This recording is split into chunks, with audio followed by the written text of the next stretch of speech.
Sinta tudo pronto, tudo preparado para mais uma belíssima história da meia-noite. Mas que história é essa que eu tenho para contar para vocês? Vocês vão simplesmente amar.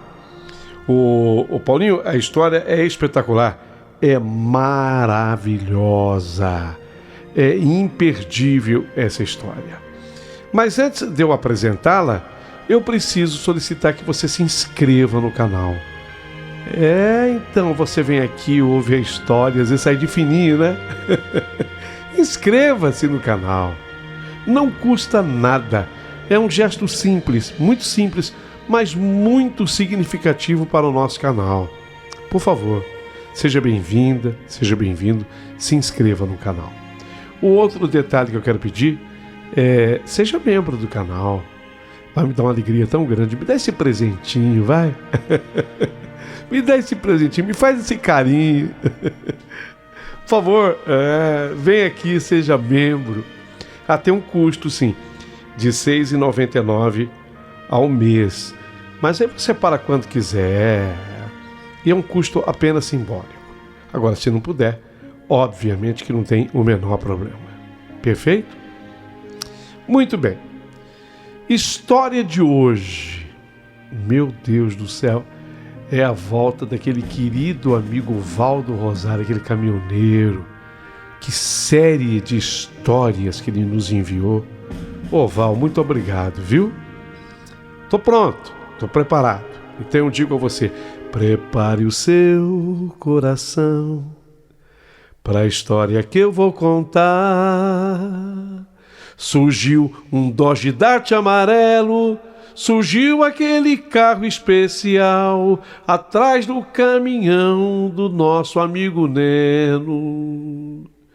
E isso vai mexer com seu astral. História linda. Tá preparada? Tá preparado? Então, a história no nosso canal acabou de começar.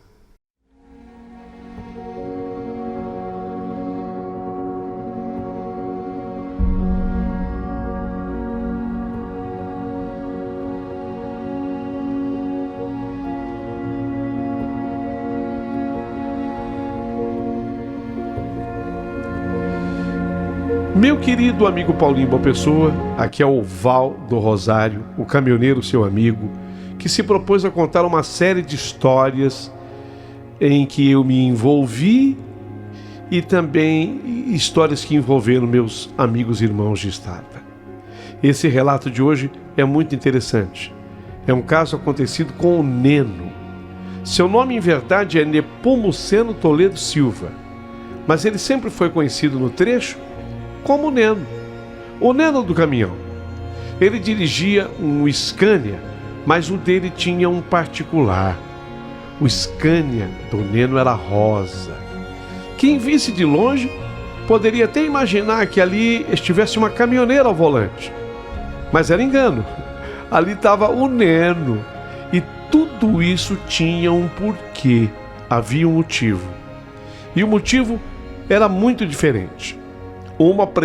Na verdade, era uma professora que amava a cor rosa.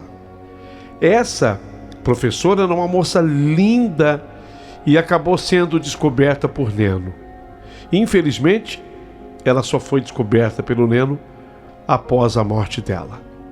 Foi um caso impressionante, porque o Neno se interessou demais por esse caso e tanto que ele foi atrás do seu antigo endereço e descobriu a sua família.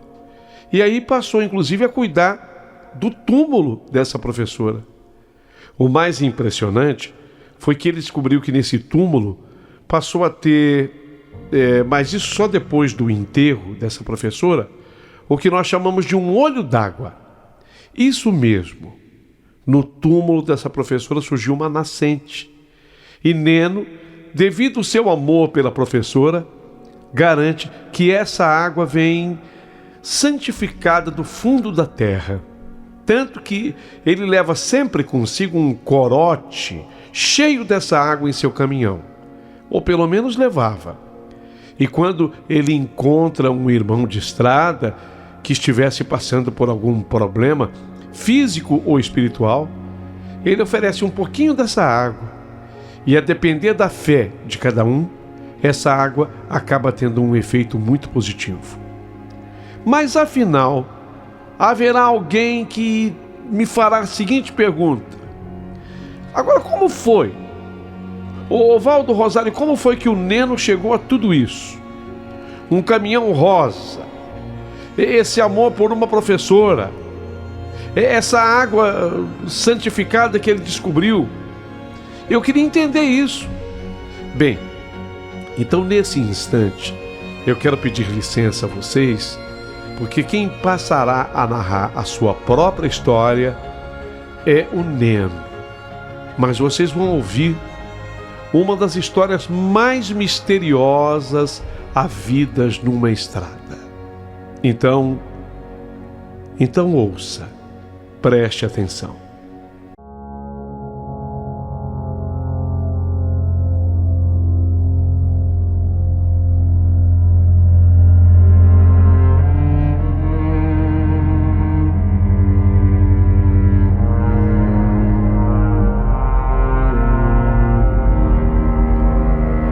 Naquela noite, eu vinha cansado no meu antigo caminhão.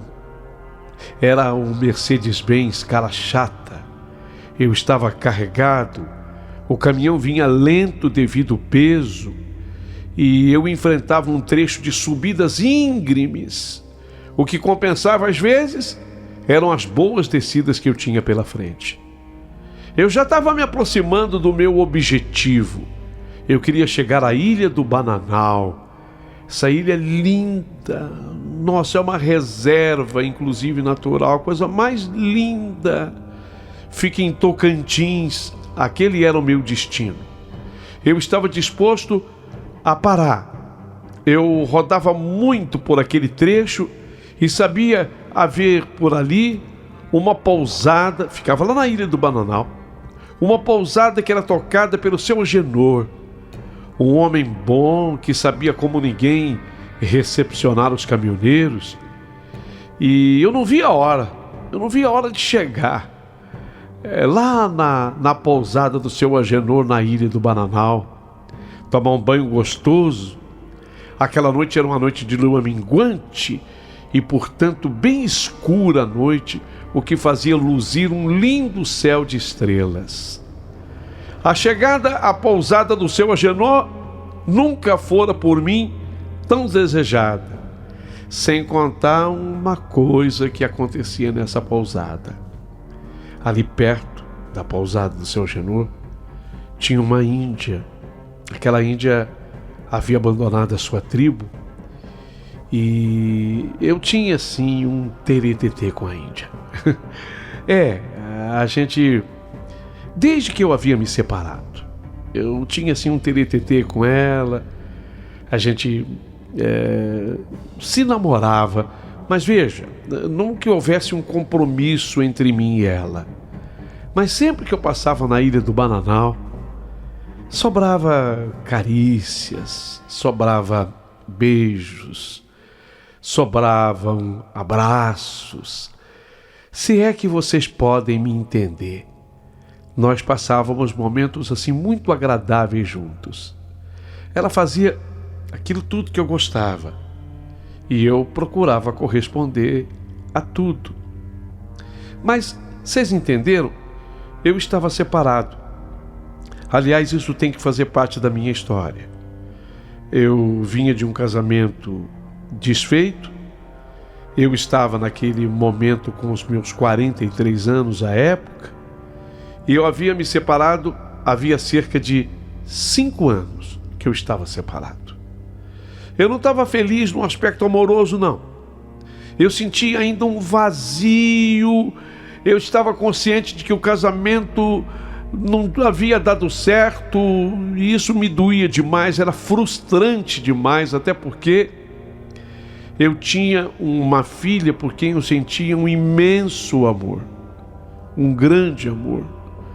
Essa filha, eu sentia muita falta dela, então tinha um buraco no meu coração. E na estrada antes de eu chegar na Ilha do Bananal, eu vinha pensando nisso tudo. E foi aí, sabe? E foi aí que tudo aconteceu. Até que de repente, quando eu olhei pelo retrovisor do meu caminhão, eu vi atrás de mim um carro. Como eu não estava correndo, eu fiquei até esperando que o carro viesse e me ultrapassasse. Eu me lembrei que no rádio do caminhão estava tocando uma música linda, estava tocando o trio Parada Dura. Até da música eu me lembro perfeitamente. O título dessa música é Castelo de Amor. Para descontrair, e eu vi lá o carro e estava até cantarolando um pedacinho com os cantores. Num lugar longe, bem longe, lá no alto da colina, onde vejo a imensidão e as belezas que fascinam, ali eu quero morar, juntinho com minha flor, ali eu quero construir o nosso castelo de amor.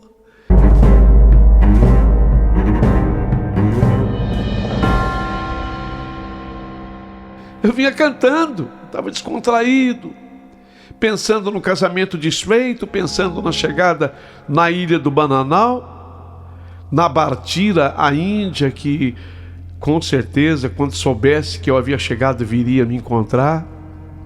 Só que eu me liguei naquele carro que estava atrás. Eu comecei a perceber algo diferente naquele carro. Os faróis do carro estavam bem mais próximos. E eu identifiquei a partir daí um par de faróis amarelados de uma distância assim considerável. Não seria nada demais, exceto pelo fato de que aqueles faróis pareciam diferentes de qualquer carro moderno para aquela época. Eram faróis redondos, posicionados mais altos do que o normal, com uma luz que mais parecia de um carro antigo. Comecei a identificar o carro. Tá parecendo um Dodge Dart, um Dodge. Aquele Dojão Dodge Dart. Eu não dei muita importância no começo. A rodovia àquelas alturas estava praticamente vazia e, vez ou outra, algum carro aparecia. Mas após alguns minutos, algo começou a me incomodar. O carro atrás de mim mantinha exatamente a mesma distância. Não importava se eu acelerasse ou se eu reduzia, o carro mantinha aquela distância. E aqueles faróis tinham algo de hipnótico neles. Algo me fazia olhar repetidamente pelo redor, mas não havia nada lá. A estrada atrás de mim estava completamente vazia. Eu, confuso, voltei a olhar pelo retrovisor e pronto, lá estavam aqueles faróis amarelados novamente. Agora até um pouco mais próximos de mim. Eu pisquei várias vezes, achando que eu estava cansado demais, mas cada vez que eu olhava pelo retrovisor, o carro estava lá.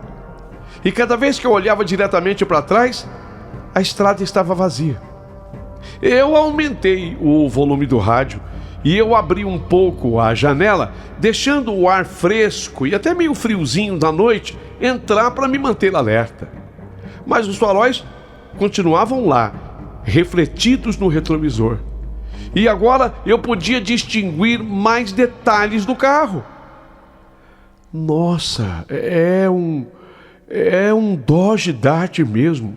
E era um Dodge Dart daquele modelo ano 72, com um brilho metálico estranho sob a luz da lua. Nós estávamos na lua minguante, mas ainda assim a luz tinha o seu brilho. Eu decidi fazer um teste. Aí eu soltei o meu bruto naquela descida que se apresentou logo à frente. O Mercedão ganhou velocidade, coisa de até uns 120 km por hora, mas o carro misterioso me acompanhou. Na sequência, havia uma subida. Eu caí assim para 80 no pé da subida e depois eu fui para 60. E o carro o Dodge Dart manteve a mesma distância do meu caminhão. E eu comecei a ficar nervoso. Eu comecei a ser tomado por um nervosismo. Sim, porque eu comecei a pensar em bandido. Falei, será que é bandido querendo me assaltar? Eu fiquei com medo de assalto. E eu ainda estava, pelo menos, uns 80 quilômetros do meu destino para eu chegar aonde eu queria. Mas também eu pensava, peraí, assaltante não iria usar um carro tão antigo.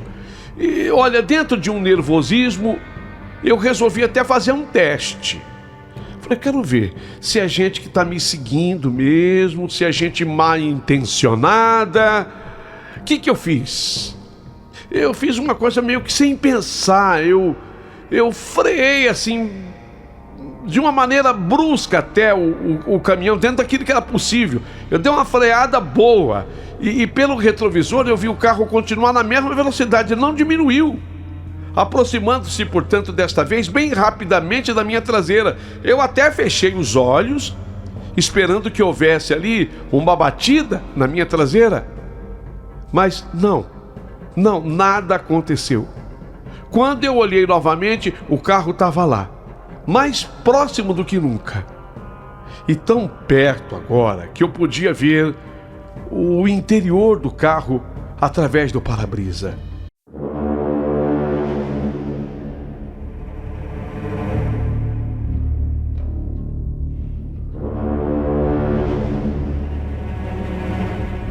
No banco do motorista, eu via os cabelos compridos de uma mulher ao volante.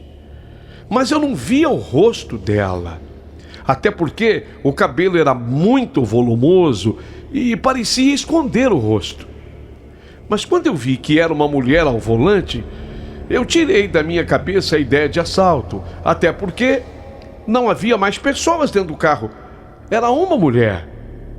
Mas aquela figura de mulher não se definia para mim.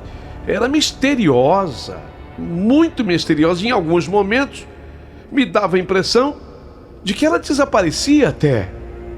Foi nessa hora que, ao invés do meu medo melhorar, porque eu descartei a hipótese de assalto, na verdade ele piorou, se transformou em pânico, porque eu comecei a ter comigo a certeza de que não era assalto, mas era algo espiritual. A minha mente irracional tentava encontrar explicações.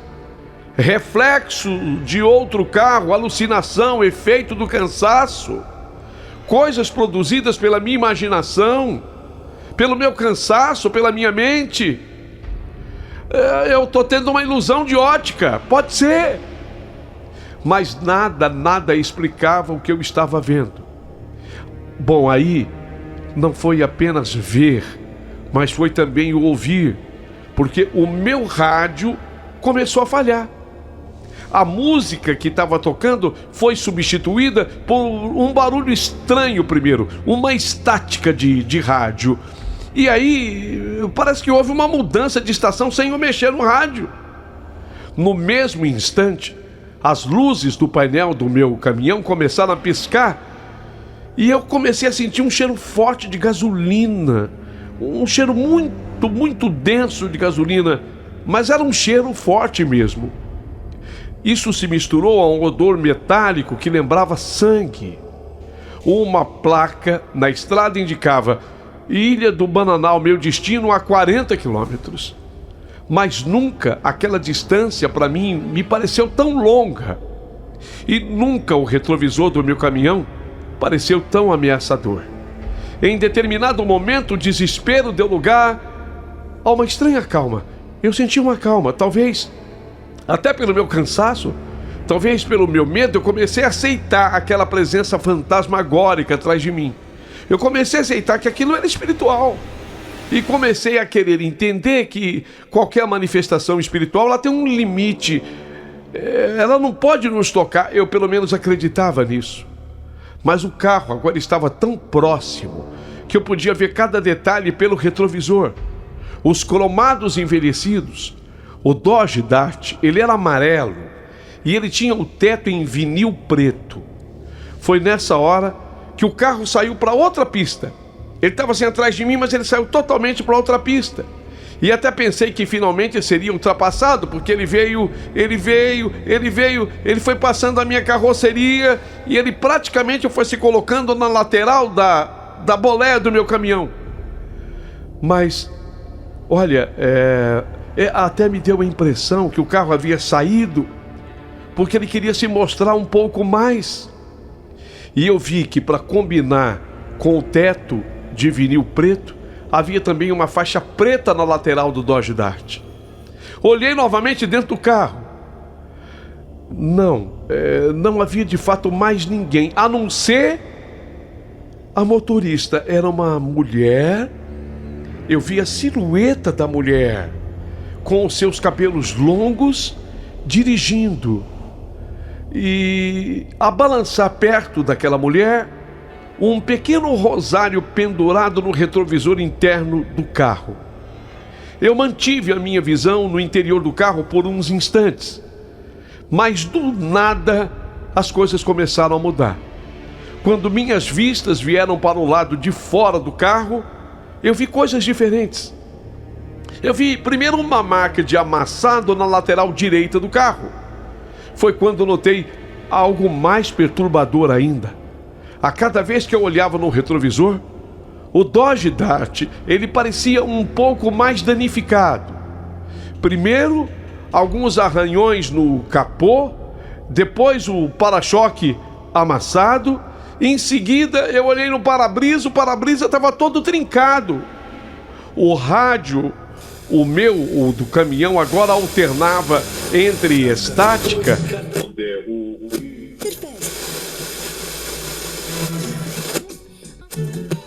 trechos de um noticiário antigo, palavras soltas que não faziam sentido. De repente entrou a voz do locutor no meu rádio no caminhão. Grave acidente na BR-153, a famosa Belém-Brasília. Foi na cidade de Formoso do Araguaia. Motorista ainda não identificado. Já quase na entrada da cidade, bate numa pilastra de uma ponte. O carro desgovernado capotou várias vezes e pegou fogo, se incendiou. O carro era um Dodge Dart. Restaram apenas as placas do veículo. A cor do carro ainda não se sabe. A pessoa que dirigia morreu carbonizada. Isso tudo que vocês acabaram de ouvir, eu tinha escutado no rádio do meu caminhão. Essa notícia se deu ali, no meu caminhão. Fiquei muito assustado. Era uma notícia antiga. De novo esse pedacinho. Era uma notícia antiga. O locutor falou, inclusive, a data. E ele disse o seguinte: essa é a principal notícia desse 18 de abril de 1972, terça-feira. Meu Deus, não podia ser. Nós estávamos no ano de 1988 agora. Era novembro, era uma quinta-feira de novembro de 88. Mais uma placa na estrada, 20 quilômetros para a Ilha do Bananal. Olhei o Dodge Dart, que já estava praticamente colado na traseira do meu caminhão. E de repente esse carro se incendiou. Começou a pegar fogo. Primeiro pequenas chamas no capô e depois um incêndio que consumia todo o veículo. Mas o carro continuava me seguindo. Agora uma bola de fogo refletida apenas no retrovisor. Eu, em pânico, eu pisava o máximo que eu podia no meu Mercedes-Benz, mas ele estava pesado. Foi quando o rosário que eu tinha visto no espelho interior do Dodge Dart, ele saiu voando do carro, aquele rosário, e o carro estava em chamas. O rosário não. O rosário saiu voando e ficou na frente do meu caminhão, no para-brisa, do lado de fora do meu caminhão. Chegou, inclusive, a se arrastar pelo meu para-brisa.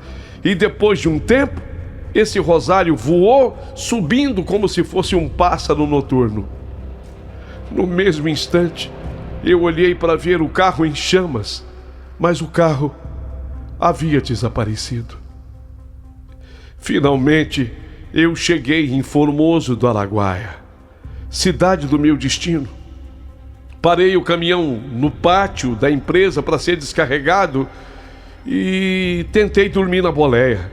Mas eu tive vários sonhos com tudo que me havia acontecido naquela noite. No dia seguinte, fui informado que meu caminhão seria descarregado só no fim do dia. Havia muito trabalho e muita gente na minha frente. Então, eu fiz o que tanto queria fazer. Fiz a travessia de barco e fui até a ilha do Bananal. Fui à pousada do seu Agenor. Ele era uma espécie de guru para mim. Ele perguntou se eu queria que chamasse a Índia, a Batira. Mas, curiosamente, dessa vez, eu falei para ele, não, seu Agenor, não precisa. Mas eu aproveitei, eu queria me abrir com ele, e eu me abri sobre tudo o que havia acontecido naquela estrada. Relatei para o seu Agenor todos os detalhes. Seu Agenor, na medida em que eu falava, arregalava os olhos e disse que se lembrava de um acidente assim, do jeito que eu estava narrando. Havia acontecido com uma professora. Ela era da cidade de Formoso do Araguaia e dava aula na região, nas fazendas. E numa volta dela para casa, houve um acidente com ela. Ela tinha de fato um Dodge Dart amarelo com o teto de vinil preto. E o carro, ao bater na pilastra de uma ponte, pegou fogo depois de ter capotado. A moça, segundo ele, linda, ela morreu queimada. E foi uma morte muito violenta e triste. O acidente havia acontecido há muitos anos.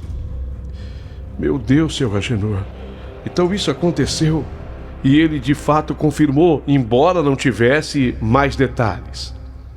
Voltei, peguei o barco, voltei para a cidade de Formoso do Araguaia. E quando voltei, meu bruto já estava descarregado. Como o caminhão era meu, eu resolvi ficar mais tempo por lá. Fui até o jornal local e pesquisei com os jornalistas de lá, com quem fiz até amizade, e pesquisei sobre o acidente. Eu tinha inclusive guardado a data que havia escutado no rádio. 18 de abril, terça-feira, 1972.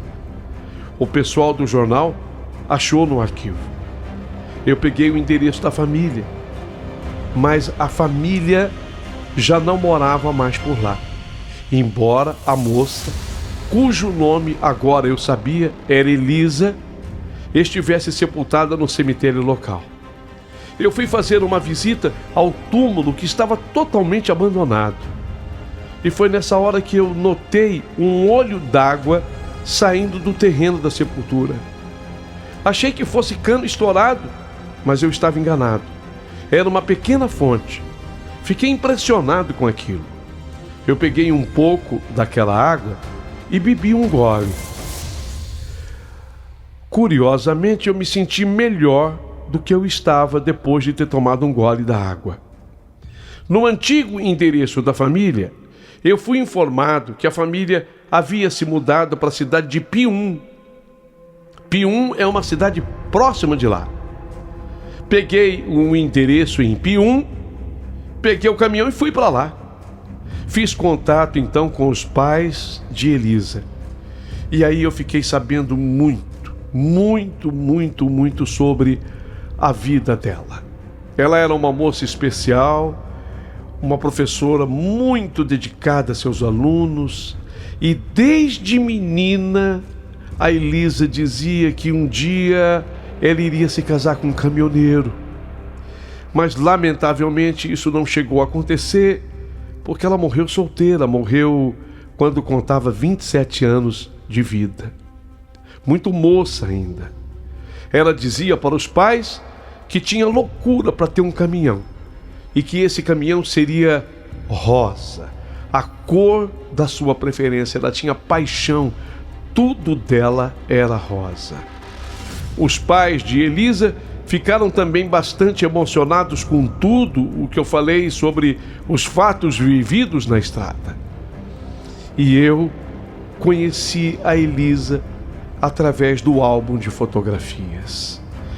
E eu fiquei impressionado. Meu Deus, que moça linda, que moça maravilhosa. E ali, diante dos pais da Elisa, eu fiz a promessa e cumpri a minha promessa. Eu mandei reformar o túmulo dela lá em Formoso do Araguaia, que passou a ser, a partir daí, um dos túmulos mais bonitos daquele cemitério. 3 anos depois dos fatos, eu consegui comprar uma Scania como eu queria, cor-de-rosa. O cavalo, cor-de-rosa. Uma homenagem que eu fiz questão de prestar a Elisa, a mulher que eu passei a amar depois da morte dela. É impressionante, mas é assim que eu vivo hoje pelas estradas do Brasil. Não, eu não me relaciono mais seriamente com ninguém. É como se eu tivesse, de fato, um compromisso com ela, com a Elisa. Quando eu sinto saudade e falta de uma mulher, eu ainda passo pela ilha do Bananal e vou me encontrar com a Índia, a Bartira. A gente mantém um namoro descompromissado, mas que também me traz muita felicidade. No entanto, amor de verdade eu sempre senti por ela, a professora Elisa, que eu conheci depois de morta, mas jamais em vida. Sabe, Paulinho, boa pessoa, essa era a história que contava o Neno. E um dia eu gravei, eu levava comigo um gravador com fita cassete, e eu avisei: ô Neno, eu vou gravar essa sua história, que um dia, sei lá, eu penso até em escrever um livro contando essas histórias das estradas, e aí eu vou ficar com o teu registro. E eu gravei a história e transcrevi, e hoje eu resolvi te enviar. Essa é uma das histórias mais impressionantes sobre as estradas. Aquela acontecida com o Neno e a professora. Olha, numa ocasião, eu viajando lá para as bandas de Tocantins, eu passei em Formoso do Araguaia, até depois cheguei à ilha do Bananal. Mas eu fui especialmente para passar no cemitério e fazer uma visita ao túmulo da Elisa. Eu fiz um contato com o Neno. Na época que eu fiz isso já existia o celular, estava no comecinho do celular. Então eu já tinha um celular, me lembro de ter ligado para ele de dentro do cemitério, perguntando qual era o túmulo. Ele me explicou, eu fui e colhi um pouquinho daquela água que continuava a brotar do fundo da terra no túmulo dela. Depois, fiz questão de conhecer a pousada do seu Agenor.